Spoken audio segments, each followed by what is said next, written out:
What's up, guys? Welcome back to the channel. I'm eBike Builder. Like and subscribe. So today we're going to talk a little bit about fast e-bikes and why I have not built a fast e-bike yet. Alright, so let's think about this. Let's use our brains and logic to think about this. Not just what's cool and what's fast, right? It's not about showing off and being cool and just going fast and impressing everybody with sensationalized content on the internet, right? Because that does not always reflect reality. Alright guys, here we go. The practical realities and safety concerns of high-speed electric bikes. And so, look at here. DIY e-bike speed demons. Unmasking the risks and realities. Okay, here we go. Let's listen. Don't hate the messenger, guys. I'm just asking the AI a question. So here we go. All right, so, we're always keeping an eye on the latest trends, and one that's really caught our attention recently is this whole thing with DIY electric bikes getting serious speed. Yeah. Way beyond what we're used to seeing. Yeah. And of course, they're all over social media, right? Absolutely. With these crazy builds using motors like the QS205 and QS273 and these high voltage batteries and far driver controllers. Mm-hmm. It's wild stuff, but for those of you out there who might be thinking about actually tackling a project like this, we wanted to go a little deeper than just the surface level excitement and really dig into what it actually means to ride one of these souped up machines day in and day out, at their full potential. Right. So for this deep dive, we've been looking at a bunch of different research articles, expert opinions to bring you the info you need. Right. So let's start with the motors themselves, right? I mean, these things are claiming some pretty wild power and speed. They are. And it's interesting when you start comparing what you see online, those viral videos and claims, with what the manufacturers actually say. Right. Like take the QS205 V350H motor, for example. Okay. You'll see it advertised with peak power up to 20 kilowatts. Wow. Which is huge, and speeds hitting 100 kilometers per hour. Yeah, those are the kinds of numbers we're seeing. But then you go to QS Motors' own website and their official specs list, a maximum of 6,000 watts and 70 kilometers per hour at 72 volts. Huh, so that's a pretty big difference. It is. And it's a good reminder to always be skeptical of those crazy online claims and go straight to the source, the manufacturer, for the real specs. Yeah, definitely good advice. And it's a similar story with the QS273 V350H. Okay, so that's another popular motor for these builds, right? It is, and it's marketed more for electric motorcycles. Ah, I see. You'll find listings claiming 120 kilometers per hour on a 72-volt battery with significant peak power. And while QS Motor does offer kits suggesting similar speeds, their official listings for comparable models often are closer to 100 kilometers per hour. Interesting. Then there's the far driver 72450 controller, Right. the heart of these high-power systems. So that's the component that's kind of making this all possible. It plays a huge role. It's high voltage, and current ratings could theoretically allow for massive power output, which is what enables those incredible speeds. Wow. However, some experts suggest it's best paired with motors in the 3,000 to 5,000 watt range, not those super high-powered ones. Oh, so there's a debate even among the experts about how to best use it. Definitely people have different opinions. Okay, so let's talk about the batteries, because it seems like these high-voltage batteries are really the key to unlocking all this speed and power. You're absolutely right. More voltage equals more power delivered to the motor. Makes sense. But there's a trade-off, faster battery drain. Right. I guess if you're pushing more power, you're going to use up the juice quicker. Exactly. And even more importantly, there are increased safety concerns because of all that energy packed into those batteries. Okay, well, let's get right into those safety concerns, because to me, the whole idea of hitting these speeds on something that started as a bicycle frame, Right. it seems a little bit sketchy, to be honest. How does braking even work with that kind of power? It's a huge factor. The faster you go, the longer it takes to stop. Right. Like exponentially longer. Wow. And above 28 miles per hour, the stopping distance can increase drastically. Oh, wow. Plus, you have to think about the added weight of the motor, the battery, all the components, Yeah. Right. and the force they're putting on the brakes. It's a lot for standard bicycle brakes to handle. So are we talking like brake failure? There's definitely an increased risk of brake fade, where the brakes lose their effectiveness or warped rotors because of the heat and stress. That sounds scary. It can be, and it highlights the difference in the physics involved compared to a regular e-bike or a traditional bicycle. So braking's a major issue. What about handling? I mean, can you just, bomb around at those speeds on a typical bike frame? That's a big concern too. Yeah. Because above 28 miles per hour, maintaining stability becomes really difficult on a frame that was originally designed for human power. Right, designed for someone pedaling. Exactly. And even on regular e-bikes, some riders report instability or that squirrely feeling in the front end at lower speeds. Yeah, I've heard that. These high-power builds just amplify those issues. So these frames, they're just not made for that? Exactly. Standard frames just aren't engineered to handle the forces, the vibrations, the stress that comes with those speeds. So it's not just about bolting on these powerful components. The frame itself has to be able to handle it. Right. So then the big question, are standard bicycle frames even strong enough for this kind of stress? That's where things get tricky. Okay. Because most bike frames, whether they're made of aluminum, steel, or carbon fiber, are designed for the loads and stresses of human-powered cycling. Right. Someone pedaling and maybe going 15, 20 miles an hour tops. Exactly. And within certain limits, these high-speed conversions with powerful motors and heavy batteries introduce much greater stresses to the frame. And that's where the problems start. Right. It can lead to metal fatigue over time, micro cracks that weaken the frame, and even potentially frame failure. Wow, so the frame could actually break. It's a possibility, especially if the frame isn't designed to handle those forces. So modifying a standard frame like that is not a good idea. It goes against the original engineering principles. The frame wasn't designed for that kind of use. So what do people recommend then if you're really set on doing a high power build? Well, some people suggest starting with a more robust frame, like one designed for downhill mountain biking. Oh, okay, because those are made for more extreme conditions. Exactly. They're built to handle jumps, drops, rough terrain. So they can take more punishment. Right. They're a better starting point, but even then, modifications are still necessary. So what are the absolute must-do modifications if someone's considering doing this? The first thing is reinforcing the dropouts with what are called torque arms. What do those do? They essentially help to transfer the rotational force of the motor to the frame more securely. Ah, okay. So it's not just all that power going directly to the dropout, which is, part of the frame that can bend. Exactly. It spreads the load more evenly. I see. You'd also need motorcycle-grade wheels and tires. Oh, because those are designed for higher speeds. Right. They're built to handle higher speeds and heavier loads than standard bicycle components. Makes sense. And of course, upgrading the brakes to a motorcycle-style system is essential. Okay. Yeah, we talked about the braking issues earlier. Those standard bicycle brakes just aren't up to the task. So these are serious modifications. They are, and some people even go as far as welding reinforcements to steel frames. Wow, so this is like next level stuff. It can be, but even with all those modifications, the safest approach for these high-power builds is to use a purpose-built frame.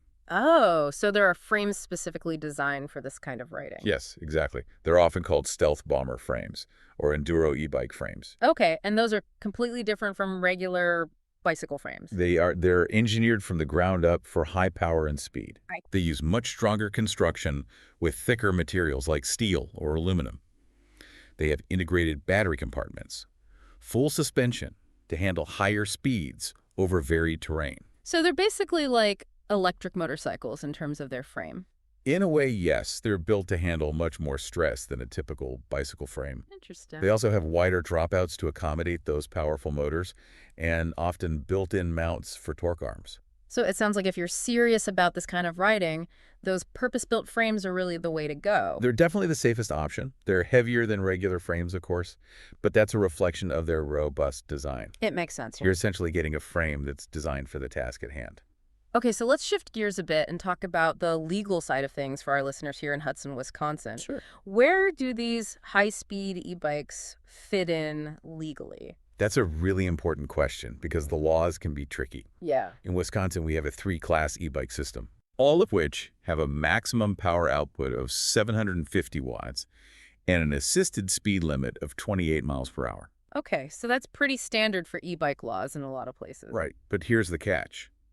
Anything capable of exceeding 30 miles per hour is legally classified as a motorcycle. Oh, wow. So it doesn't matter if you're pedaling or not, if it can go over 30, it's a motorcycle. That's right, and that means you need to register it, get a motorcycle license, and have motorcycle insurance. So those high-speed DIY builds that we've been talking about, they would almost certainly fall under motorcycle regulations. Almost definitely. And that means riding them on bike paths would likely be illegal. Yeah, that makes sense. You're essentially operating a motorcycle at that point, not an e-bike. So this isn't just about having fun and going fast. There are serious legal consequences to consider. Exactly. It's crucial to understand the laws in your area and make sure you're complying with them. All right, so we've talked about the technical aspects, the safety concerns, the legal side of things. What do the experts, cycling safety organizations, engineering experts, what do they have to say about all of this? Well, across the board, cycling safety organizations really emphasize the importance of following traffic laws, wearing appropriate safety gear, and riding at safe speeds. Makes sense. They also make a clear distinction between legal e-bikes and electric motorcycles. Right, and those are two very different things from a safety perspective. Exactly. When it comes to the engineering side of things, experts stress that standard bicycle frames just aren't designed for sustained high speeds and the power these builds generate. And they recommend those more robust frames, like the downhill mountain bike frames, or even better, those purpose-built stealth bomber frames. Right, because those frames are designed to handle the forces involved. And it's interesting that those purpose-built frames even exist. It really underscores the limitations of conventional bike frames when it comes to high-speed electric riding. Yeah, it's like the industry itself is recognizing that these standard frames aren't cut out for this kind of thing. Exactly. And there are a lot of discussions online in forums and communities where people are talking about stress analysis and how to reinforce frames, but it's a complex issue. It sounds like it, and we can't forget about those high-voltage batteries. Absolutely. They're a key part of the performance, but they come with their own set of risks.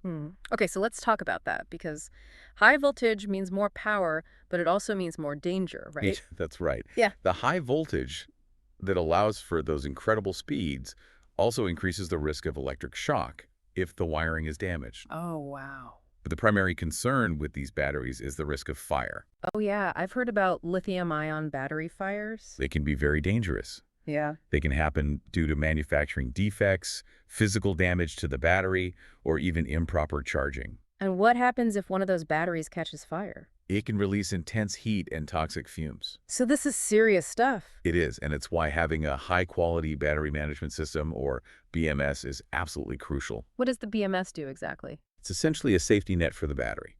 It monitors the individual cells, balances the charge, and protects the battery from things like overcharging, over-discharging, and overheating. So it's like a computer that's making sure the battery's operating safely. Exactly. And charging these high-voltage batteries without a properly functioning BMS is extremely risky. So if you're thinking about doing a high-power e-bike build, don't skimp on the BMS. Absolutely. It's a critical safety component. All right, so to sum things up, it seems like while those high-speed e-bike builds we see online might look exciting, regularly riding them at their top speeds on standard bicycle frames carries significant safety and legal risks. I think that's a fair assessment. It's really important to prioritize safety if you're considering this kind of project. Absolutely. If you're serious about high-performance electric riding, consider those purpose-built frames and motorcycle-grade components. Right. Don't compromise on battery safety.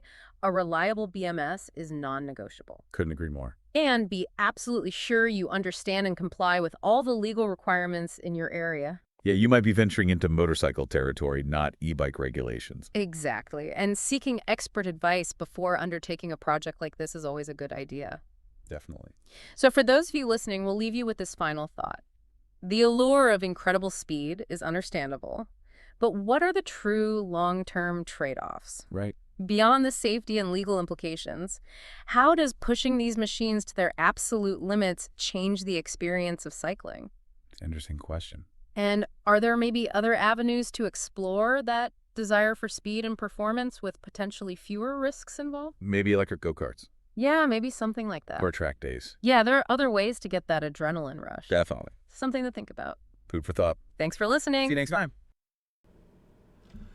Alright guys, so that was kind of like the discussion that the Google AI generated for me.